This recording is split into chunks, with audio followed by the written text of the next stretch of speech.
2021년 11월 16,000 중반대였던 나스닥이 만 중반대까지 속절없게 무너졌어요. 6,000포인트가 떨어졌습니다. 사람들이 공포에 짓눌렸죠. 40% 가까이 지수가 떨어지니까 사람들은 당연히 더 하락할 거라고 말을 합니다. 역사적으로 50%가량 하락했다라는 통계를 말하면서 만도 붕괴할 것이다. 이때 사야 된다. 이렇게 말하는 전문가들이 많았죠. 그러다 보니까 몇 달 전에는 제가 라스트 상승론자가 됐더라고요. 상승을 생각하는 사람이 주변에 없었던 적도 있었습니다. 하락론자들의 우려는 1년 반 동안 계속됐었거든요. 지금도 계속되고 있습니다. 그런데 증시는 계속 오르고 있어요. 어제는 14,000을 아주 쉽게 돌파했습니다. 5개월 동안 3,400포인트가 올랐어요. 이 기세라면 15,000 돌파도 가능성이 있죠.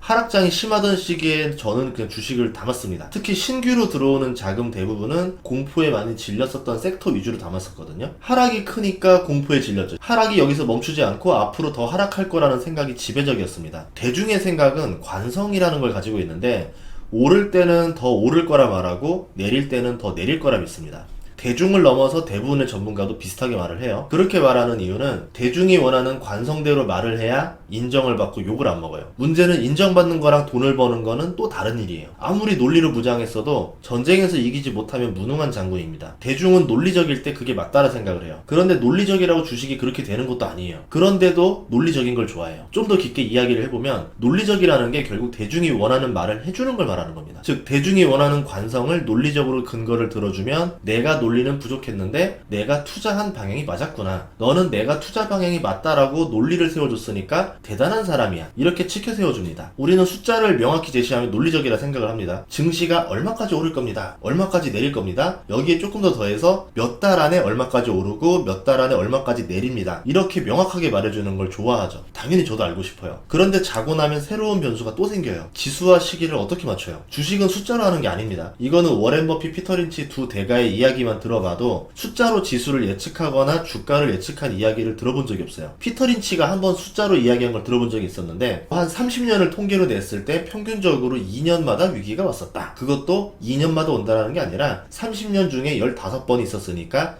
2년마다 있었다라고 볼 수 있다. 이런 얘기를 하는 거죠. 그런데 또 이걸 잘못 꼬아서 생각해가지고 2년마다 위기가 온다. 이렇게 말하는데 그 이야기는 아닙니다. 평균적으로 2년이라 봤을 때 그때마다 주식을 사고 팔고를 하면 돈을 더 많이 벌 것 같잖아요. 하지만 그렇게 방향을 다 맞춰가면서 돈을 번 투자자를 본 적이 없어요. 워렌 버핏이든 피터 린치든 좋은 기업을 사서 오를 때까지 버팁니다. 워렌 버핏이 정보력이 얼마나 많겠습니까? 빌 게이츠랑 친하고 뱅크 오브 아메리카 최대 주주고 웰스파고 지분도 가지고 있고 얼마나 많은 정보를 갖고 있겠어요. 그런데 샀다 팔았다 하지 않잖아요. 좋은 주식을 공포 때 사서 버티는 전략을 씁니다. 시장에서 살아남은 사람들은 숫자로 투자를 하지 않는다라는 거예요. 야구 경기에서도 보면은 데이터를 중심으로 야구를 하는 사람이 있고 감각을 중심으로 야구하는 사람이 있어요. 어떤 때는 데이터 중심의 야구를 하는 사람이 우승할 때가 있고 어떤 때는 감각이 우승할 때도 있어요. 데이터를 볼 때는 이 선수가 대타로 나가면 안타를 칠 것 같다 이렇게 생각을 하는데 그렇지 않은 경우도 많습니다. 어떤 감독들은 데이터상으로는 불리하지만 오늘 이 선수의 컨디션을 보고 나쁘지 않은 것 같아. 그리고 팀이 원하는 작전이 있는데 이 선수는 이걸 할 수 있는 기능이 있어. 상대 투수를 봤을 때 데이터상으로는 불리해 보이지만은 이 선수가 타율은 낮아도 잘 칠 것 같아.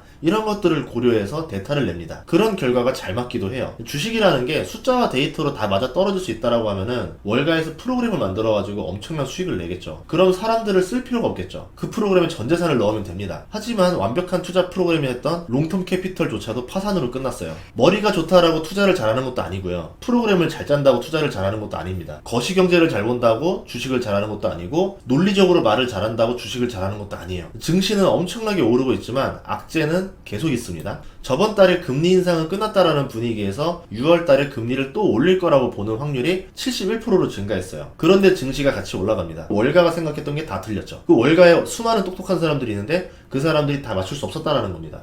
10년물 국채금리도 보면은 2주 전부터 치솟기 시작하는데 증시가 같이 올라갑니다. 이거 보고 투자 못하죠. 달러 지수를 봐도 2주 전부터 급등하기 시작해요. 그럼 당연히 주식시장의 악재라 생각을 하겠죠. 그런데 증시가 같이 올라갑니다. 그럼 달러 지수 보고 채권 보면서 증시가 올라갈 거야 베팅할 수는 없다는 거죠. 이렇게 된 이유는 부채한도 협상이 실패할 거라는 우려 때문이었는데요. 이렇게 지표들이 나쁜데 증시가 오른다에 베팅하기 쉽지가 않아요. 생각을 해봅시다. 항상 부채한도 협상을 보면은 난항을 겪어요. 그리고 막판에 극적 타결되는 경우가 많습니다. 날짜까지 정해져 있고 피해 정도도 알 수 있는 알려진 악재인데 이걸 가지고 증시를 흔들려고 하고 있어요. 그런데 증시는 올라갔죠. 제가 아는 사실은 월가는 가끔씩 성동격서 전략을 씁니다. 악재 소식이 나올 때 오히려 기관들이 엄청난 매수를 하는 경우가 가끔씩 있어요. 최근 증시를 가지고 디폴트를 설명하는데 이거는 이유가 명확하다고 생각하지 않습니다. 증시가 고점을 찍고 내릴 때는 많은 투자자들이 하는 말이 있는데 호재가 이렇게 많이 남았으니까 아직 내릴 수 없다 라고 말을 해요. 그들 말대로 그럴 때도 있긴 있죠. 하지만 호재가 나오는데도 증시는 먼저 내립니다. 이후에 악재가 하나씩 나오는 경우가 많았어요. 반대로 악재가 쌓여 있음에도 불구하고 증시가 오르는 경우가 많습니다. 대표적으로 지금 반도체 기업들 같은 경우는 악재가 쌓여 있는데 올라가고 있죠. 악재가 끝날 때쯤이면은 증시가 꽤나 올라가 있어요. 벌써 14,000을 넘겼습니다. 전고점까지 이제 나스닥은 2,000포인트밖에 안 남았어요. 상승하는 이유가 뭔지도 찾아봐야 되는데 대부분 사람들이 이 거시적인 경제만 보고 상승하는 것들에 대해서는 관심이 없어요. 지수는 많이 올라왔는데 유달리 상승한 업종은 따로 있습니다. AI로 일컬어지는 업종들의 상승세가 굉장히 거셌죠. 그러면 악재들만 보다가 좋은 주도주를 놓치게 된 겁니다. 저는 AI가 주식시장을 장악하는 것은 다른 분야보다 늦을 거라 생각을 하는데요. 그 이유는 주식시장이 숫자로 움직이지도 않고 당연히 내려야 될 상황에서 오르기도 하고 2차 오일쇼크의 하락대를 보면은 1차 오일쇼크 때보다 크지 않았어요. 1차 오일쇼크 때는 엄청나게 하락했는데 똑같은 사건이 재현됐음에도 불구하고 증시가 거의 하락하지 않습니다. 같은 이유라고 하더라도 과거의 사례가 맞지 않는 경우도 있다는 거죠. 이거를 AI가 해석할 수 있을까요? 그리고 악재가 있어도 호재가 더 크면 증시가 올라가기도 합니다. 이것들이 숫자로 움직여지지가 않아요. 빅데이터를 가지고 있어도 데이터 값으로 움직이지 않는 곳이 주식시장이에요. 주식시장은 숫자보다는 대중의 심리가 더 작용하는데요. 대중의 탐욕과 포모, 하락장에서 오는 공포와 패닉, 이걸 AI가 이해하고 투자에 적용할 수 있을지 모르겠습니다. 제가 하는 투자법은 정답은 아니지만 간단하게 이야기를 해보면은 거시경제를 이용해서 대중의 공포와 탐욕을 체크를 합니다. 그리고 하락장에 따라서 경기 방어주를 사는 게 좋을 때가 있고 낙폭이 심한 경기 민감주를 사는 게 좋을 때도 있어요. 2022년 10월까지는 경기 방어주가 훨씬 유리했었습니다. 그때 이후부터는 낙폭이 심했던 경기 민감주를 사는 게 훨씬 더 좋았었습니다. 하락장이라고 하더라도 전략이 달라질 수가 있어요. 이거는 지난 이야기 드린 거고 상승장에서 돌아서는 게 느껴지면은 주도주를 찾아야 돼요. 과거의 주도주가 한번 큰 하락장을 만나고 나면은 다음 주도주는 다른 것으로 교체되는 경우가 많았습니다. 만약에 그 주도주를 미리 사주게 되면은 템베거가 벌어지는 거죠.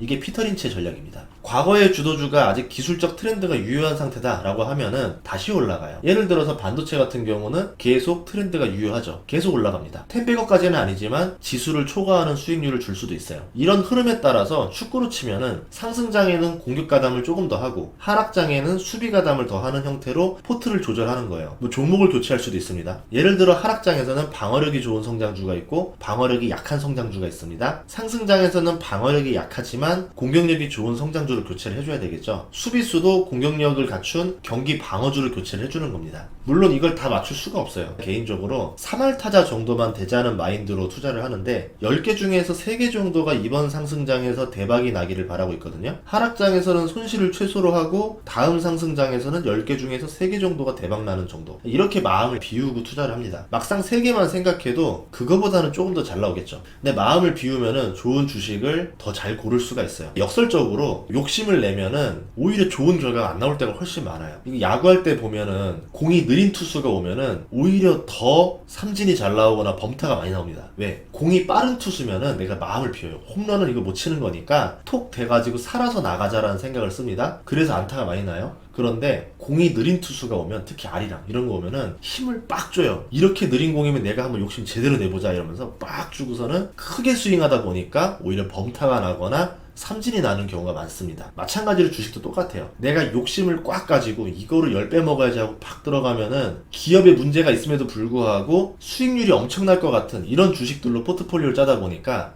탈날 때가 많다라는 거죠. 그런 거 말고 최대한 오를 확률이 높은, 출루율이 높을 것 같은 주식들 위주로 편성하는 게 훨씬 낫다라는 거예요. 이거는 백날 말해도 그렇게 안 하실 거 알고 있지만 그래도 한 번이라도 들어주시면 좋을 것 같습니다. 상승장 초입에 꼭 읽어볼 만한 책을 하나 추천하자면 피터 린치 책인데요. 어떤 주식을 사야 큰 수익을 낼 수 있는지는 피터 린치의 철학을 공부해 볼 필요가 있다고 생각을 합니다. 아무튼 여러분들 나스닥 14,000 넘은 거 축하드리고요. 이 기세를 몰아서 15,000까지 돌파하고 올해 안에 전고점 돌파까지도 기대해 보도록 하겠습니다. 다음 시간에 뵙겠습니다. 구독과 좋아요 부탁드릴게요. 고맙습니다.